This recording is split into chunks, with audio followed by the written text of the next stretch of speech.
Amma haala kanaan hundisaa miiksii ta'ee baay'ee zayita bareedaa ta'ee bifa tokkotti nuuf jijjiiramee jira jechuudha.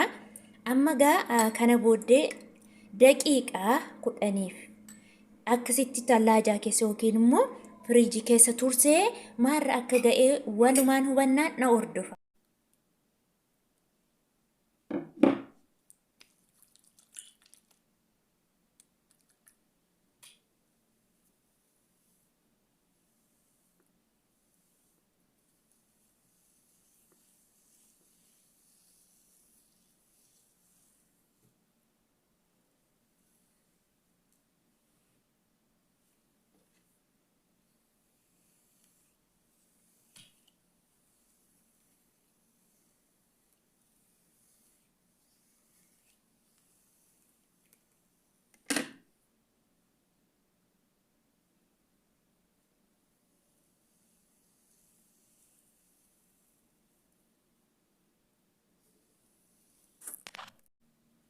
Nooruu harka fuune jaalatamtoota kabajamtoota maatii chaayinaal abeeloof baga nagaan dhuftanii nooruu isiniin jedheen jira. Anaa dhufu hundumti keessan lafa jirtanitti nagaan isiniif abaayyatu. Kanatti aasuun namoonni baay'ee keessan gaaffii keessan isiniif qabadhee dhufeen jira. Gaanii akkuma beektanii waa'ee rifeensaa irratti gaaffii keessaan haga danda'e inuman deebisa. Iddoo kaanitti immoo viidiyoo isaa isinii ejjechuu barbaade jechuudha. Nutti argisiisi suura isaa nuu ergi warreen jettan jirtu gar tokko keessaan illee isinii ergeen jira. Rifeensa keenya eega miiccanne kaanee dibata nuuf mijataa ta'ee maalitti fayyadamtaa? Warri jettanii ani erganii rifeensa kiyyaa miicee ka'ee kunoo haala kanaanii akka miicee ka'etti jechuudha. Qulqulluu rifeensi kiyya erga qulqulleessee booddee dibata kunoo yeroo hundumaa haala kanaan ejjetadheetaniin kaawwadheetaniin xixiqqeessee itti fayyadama. Dibata kana tokkoon nan isinitti argisiisa. Hordoftoota kiyya warreen har'areef gara chaanaalii kiyyatti dhuftan like, share, subscribe gochuun na hordofaa isiniin jechuun jaaladha. Amma tokkosaa isinitti nan argisiisa. Qibaatii kana itti fayyadamtu. Kunoo egaa qibaatota nu barbaachisan isiniin jedhee isiniif qabadhe har'aa rifeensa keenya eega miicee kaanee baay'ee kan nutti tolu yookiin immoo baay'ee filatamaa ka ta'e isiniif qabadhee dhufe. Innis kunoo ilaala hair food jedha, vitamin E qaba, moisturizing condition hair jedha baay'ee tokko jechuudha. Akkasumas immoo urgaa'aansaa jechuudha, dhugaadha baay'ee tokko ala akka shittootti namatti tola jechuudha. Baay'ee namatti tola. Kunoo yookiin immoo marhabaa kan jedhu kanadha. Akkasumas immoo coconut oilii bakka indoonni hundillee itti fayyadamu. Coconut oiliin 100% ibbasa ta'e jechuudha. Baay'ee ariifii rifeensa keenyaaf ka ta'edha. Akkasumas immoo herbal kan aloe vera qabudha. Inni kunis viitaaminoota adda addaa of keessaa qaba. Akkasumas immoo vaaziliinii adii noormaalii jechuudha. Kunoo isa kanadha. Warreen kana haala ittiin wal keessa itti godhadhee isinitti nan argisiisa. Baay'ee bareedaa ta'e miiksiisaa godheeti isin argisiisa yeroo wal keessa godhu jechuudha. Dursa coconut oilii haga rifeensa keessanii ilaaltanii gootu. Ana haga rifeensa kiyya naga'uudha. Hanan godhadhu jechuudha. Kunoo hanga rifeensa kiyya naga'u irraa coconut oilii kiyya itti buufadhee jira. Kunoo as ilaalaa amma rifeensa kiyya hanani guyyaa tokko yookiin immoo guyyaa lama barbaadu jechuudha. Kunoo vaaziliinii kiyyallee kunoo yeroo hundaa'ani vaaziliinii rifeensa kiyyatti fayyadama jechuudha. Isinis akkasuma rifeensa keessanii itti fayyadama. Yoonni qaama keessan qofa osoo hin taane rifeensaaf illee baay'ee barbaachisaadha waan ta'eef harki koo xiqqoo. Kunoo haga mil'aagaa kana maal'aagaa yookiin immoo maankaa tokko jechuudha. Ani haga amma yookiin guyyaa tokko yookiin guyyaa lama kan naga'uudha. Akkasumas kunoo isa kana yoo godhee ammallee kunoo kanallee akkasuma jechuudha. Xiqqoo amma qorra waan ta'eef jabaachuu. Inni kunis kunoo inni sun bifti isaa adii kun akka bicaa fakkaata xiqqoo aloe vera waan qabuuf jechuudha. Egaa kunoo warreen kana xumureetti godheera waan ta'eef kunoo isa kanatu naafa. Kanallee dura fixee baay'ee fixee jira amma immoo kunoo reefuun jalqabaa jechuudha. Yaa usileyyuu vaaziliinii kunis yoo itti daddabalame ani yeroo hundumaa isuma kaif jechuudha xiqqoo datti jajjabaata. Yoo walitti kun tuttuqellee homaa rakkoon qabu maankuma tokkoon yoo fuudhe jechuudha. Maaliif yeroo hundumaa rifeensa kiyyatti fayyadama waan ta'eef warreen kan ani badaa fuula kiyya ittiin fayyadamu rifeensuma kiyya itti fayyadama jechuudha. Amma kunoo kana maal gootu mukree fi keessa xiqqooshii sakanni goona finnee mukree fi keessa keenye jechuudha. Daqiiqaa sekendii jechuudha. Sekendii 10 fi haasofsiin ilaalla jechuudha. Kunoo haala kanaan ho'istu jechuudha.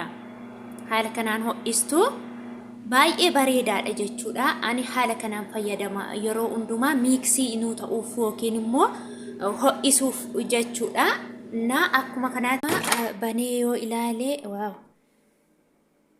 Ho'ee jira baay'ee ho'ee jira jechuudha. Kunoo haala kanaan dhugaa dubbachuuf baay'ee carii ta'ee miiksii wal keessa sirriitti ta'eera jechuudha. Egaa akkasittiin kunoo laala haala kanaan erga wal keessa gooneeti sekendii 10 immoo deebisnee tallaaja keessa keenya firiijii keessa jechuudha. Firiijii keessa daqiiqaa 10 keenya inni amma carii ta'e kun qibaatonni kun hundisaa bifa tokkotti nu jijjiirama jechuudha. Akka qibaatii gosa tokko qofaatti nu jijjiirama. Amma firiijii keessa kaahee walumaan ilaalla isiniin jedha obboleewwan kiyya. Kinoo amma talaajaa keessa kaahee jira. Kunoo as ilaala. Amma talaajaa keessa kaawwadhee jira. Amma daqiiqaa 10 as keessa kaahee daqiiqaa 10 booda maal akka fakkaatu walumaan hubanna. Hordoftoota kiyyaa egaa amma walumaan ilaalla maalirra akka inni gahee jechuudha. Kunoo kana fakkaata dhugaadha baay'ee otoo akkas gadi qabeellee homaa tokko hin bu'u waliin jechuudha. Firiijii keessa erga kaaheeti kunoo haala kanaani. Kanaaf dibadheellee isin argisiisa baay'ee bareedaadha isiniin jedha. Egaan hordoftoota kiyyaa waliin daawwannee dhufnee jirra itti fayyadamee isin argisiisa yeroo hundumaa waanan ofii kiyya itti fayyadamu isinitti argisiisa waan ta'eef dibadheellee isinan argisiisa. Kunoo rifeensa kiyyaa miicee baay'ee gogsaasaa jira kaleessa miicee kaayee jira jechuudha. Har'ammoo qibaatii narra turuu danda'u hanga gaafa lammataa miicuutti kan na fayyadu hojjetadhee isin argisiisee jira. Haala salphaa ta'een argattu wannoon ammaan qibaatiin amma isinitti argisiisee jechuudha. Dhugaa dubbachuuf suuqii kamillaalleen argama. Haala kanaan itti fayyadamtu rifeensa kiyyaa yeroo hundumaa kunoo haala kanaan akkasittiin kananii hiree kaa'uu jechuudha. Asii achi filuu hin jaaladhu. Fulli kiyyaa dheeraadha. Egaa atti dibadhee isin argisiisuuf qophiidha isiniin jedha. Yeroo hundumaa lamatti hiree kunoo haala kanaan akkasittiin lamatti hirtanii jechuudha.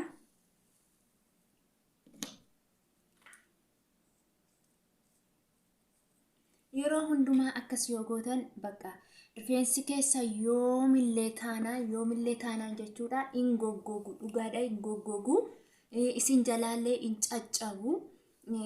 Keessumaa immoo ijoollonni qarqara isaa nu jalaa caccabaa qarqara isaa maal goonaa akkasumas immoo rifeensi keenya hin goggogaa warri jettan qibaatiin kun dhugaadha baay'ee isin fayyada. Ani baay'ee ofii kiyya irraa argeera waan ta'eef ofii kiyyatti fayyadame waan ofii kiyya irraa argee akka isin fayyadamtanii fi anamma akka miicee gogsee kaayetti jira. Shaawur waan tokko hin goone እና haala kanaan suuta jedhaa filaatii jechuudha. Haala kanaan akkasitti filtanii qibaatii keessan kunoo xixiqqeessitanii fuutanii jechuudha. Akkasitti fuudhaatii harka keessanitti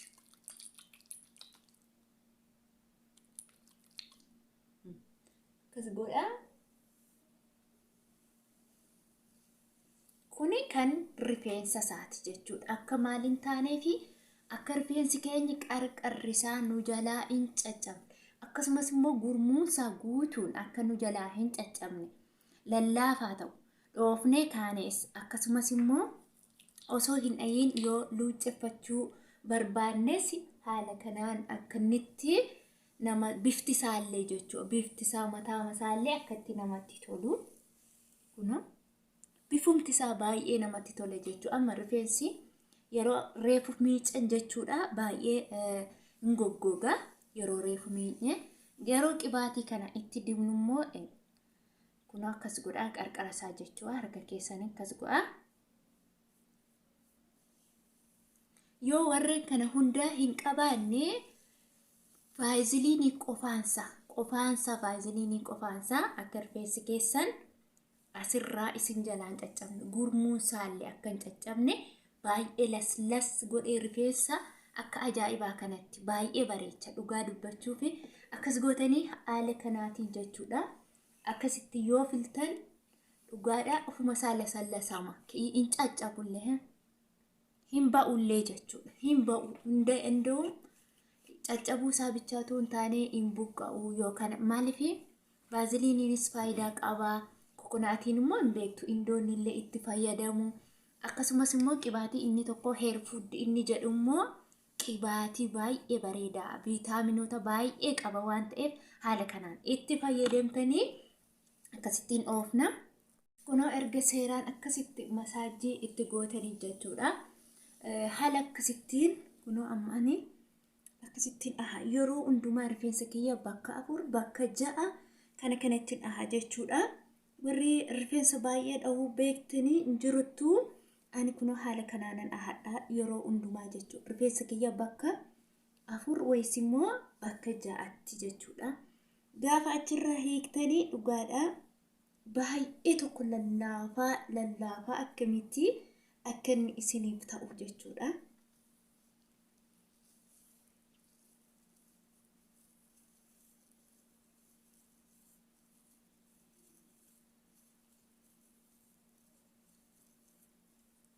Hundi keessan itti fayyadamuu dandeessu. Kokonaatiin baay'ee rakasaadha.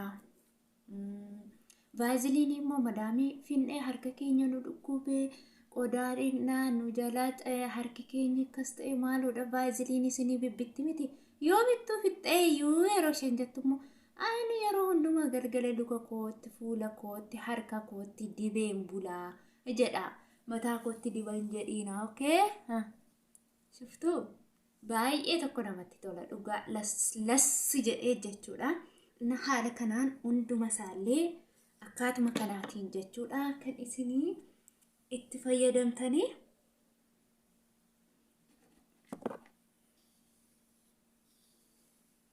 Ani ergan akkas fayyadamuu jalqabeeti duraa yerooni shaaworii galullee jechuudha. Rifeensi kiyya baay'ee na jalaa caccaba. Qarqarri isaa keessumaa bishik jedhee caccaba ture. Amma naasirratee jira.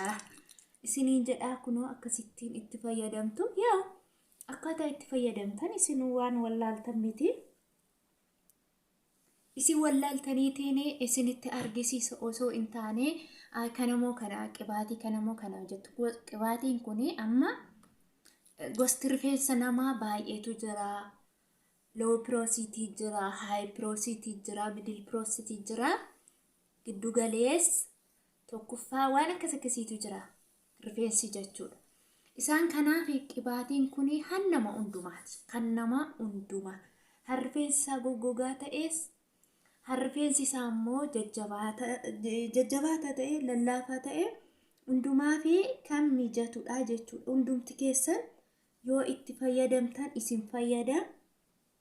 Kanaaf akka shakkii tokko malee itti fayyadamtanii isiniin jedhaa obboleewwan kiyya. Like tuqummoo hin sodaatina ashi hin sodaatina. Like godhaa hiriyoota keessaniif illee share godhaa. Maaliif rakkoo tokkollee isinirra geessisuu hin danda'u baasii tokkollee isin hin baasisu dhugaa dubbachuuf likes yoo gootan shares yoo gootan bakka wanti tokkollee waan isin godhu hin qabu. namoota baay'ee bira gagga'uu danda'a. Namoonni irraa ilaalanii barachuu danda'a. Hundi keenya illee dura waan beeknu tokko illee hin qabnu. Namumarraa ilaallee, hanuma namaa ilaallee irraa barre malee, irraa fayyadamne immoo sheer goone malee jechuudha. Dhugaadhaa wanti tokko illee namni miidhuu hin jiru jechuu barbaadeeni. Kunoo obboleewwan kiyya baay'ee tokko jechuudha. Akkasumatti illee deemuu ni dandeessu jechuudha. Isin haaluma kanaan illee deemuu dandeessu. Na asiin illee asirraan illee akkanumatti dibee isinitti deebi'a. Akkuma haala isa sanaatiin jechuudha. Ammallee isa kanallee asumaan jechuudha. Akkasittiin toshaatii dhidhiibbaa barbaachisaa rifeensi keenyi hanga wiigii binnee itti rarraanurra rifeensa keenya isaa waaqayyo nu uumetti rarra'uu nu wayyan isiniin jedha. Dhugaa dubbachuuf amma birrii keenya baasnee amma wiigii namtitti namaa dhawullee baay'ee nama rakkisa waan ta'eef obboleewwan kiyya hundumti keessanillee jechuudha. Kan keessanitti boona, kan keessan kunuunsadha. Hamma rifeensa keenya wanti nu ga'u tokkollee hin jiru jechuudha. Kunoo gaa akkuma isa sanaatti kanallee akkasitti dhahadhee isinitti agarsiisaa hanga xumuraatti isiniin jedha. Yeroo keenya hanga waan tokko irratti dabarsinu rifeensa keenya irratti yoo dabarsine gaarii ta'a. Wanta hin taane irratti yoo dabarsuu dandeenya jechuudha. Kana rifeensa keenya irratti yoo yeroon keenya darbe nu miidhatoo hin taane nu fayyada. Hundumti keessanii itti fayyadama isiniin jedha. Ana baay'ee waan natti tolee fi isiniin jechaa jira. Dhugaadha yeroo gabaabaa keessatti naaf jijjiirame sababa kanaaf jechuudha. An keessanillee akka jijjiiramu rifeensi dheeraa luqulluqaa ta'eef osoo hin taane fayyaa qabaachuun isaayyuu guddaadha. Bakka foroforiituun ajjeesa ture anaan dura amma garuu dhugaadha wanti tokko foroforii an jedhanii tasallee rifeensa kiyyarra hin jiru jechuudha. Dura garuu akka daakuu narraa harcaa jechuudha. Argitanii? Anna kun guyyaa meeqa singaa ammana kunoo walakkaa ishii kanarra malee hin fayyadamu. Guyyaa meeqa singaa xixiqqeessitanii akkasitti itti fayyadamtu. Foolii isaa immoo jechuudha. Fakkeenyaaf kokonaatiin foolii xiqqoo foolii qabasa. Garuu waan kun immoo jechuudha. Foolii hunduma isaa hin balleessa. Fooliin kana baay'ee bareeda, baay'ee tokko jechuudha. Kanaaf suura isaallee irra namatti suura isaallee ilaaltanii barreeffama isaa guutuu wajjin screenshot gootanii madaamirraa bitachuu nu biti jechuu dandeessu. Akkasumas viidiyoo irraas tokko isaatiin harka kiyya irratti screenshot gochuu ni dandeessu. Kanaaf fooliin isaa shittoo jedha. Dhugaa baay'ee tokko namatti tola. Wala foolii baaziliinii wala foolii kokonaatii oomaa tokkollee hin dhaga'amu. Na viidiyoon kiyya akka isinitti tole immoo abdii guddaan qaba isiniin jedha obboleewwan kiyya. Haala kanaan itti fayyadamaa aga turtii biraan walitti deebinutti turtii gaarii isiniif haa ta'u. Nagaan turaa, lafa nagaa turaa. Isin jaaladhaa. Ciao.